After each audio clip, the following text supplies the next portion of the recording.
মানে মূল ধরে হচ্ছে তার এত টাকা। এখন এটা শুধু আমার নীলফামারী ঘটনা না, আমাদের সারা বাংলাদেশের যারা নারী উদ্যোক্তা আছে তাদের অনেক সংখ্যারে 20,000 25,000 হয়তো কারো বেশি আছে।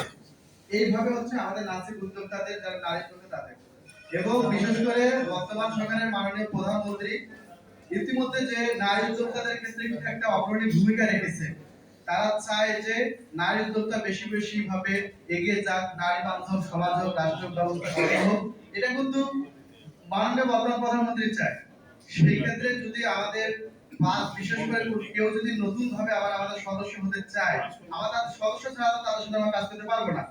তখন দেখা যায় 15,000 টাকা হলে তারা কেউ সদস্য হতে আসবে না। আবার দেখা যাচ্ছে যদি 5,000 টাকা যদি তারা সদস্য প্রতি বছর নবায়ন করে, তখন তারা আমাদেরকে বলবে আপনারা উদ্যোক্তাদের কথা বলেন, উদ্যোক্তাদের স্বার্থরক্ষার কথা বলেন, আজকে আপনি এতগুলো টাকা দিচ্ছেন কেন? এই জন্য কথা হচ্ছে যে পূর্বে যে টাকাটা ছিল সেই টাকাটা রাখার জন্য আমরা বিনীতভাবে অনুরোধ জানাচ্ছি।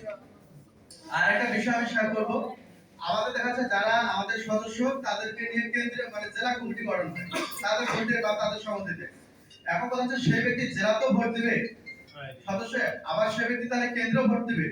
তাহলে সেইভাবে যদি এপিপি সাইতে আমাদের 3 জন 6 জন প্রতিনিধি যায়, তাহলে তারা এই সবাই মিলে এপিপি সাইতে ভোট দিবে, এটা বলা যেতে পারে। ধন্যবাদ।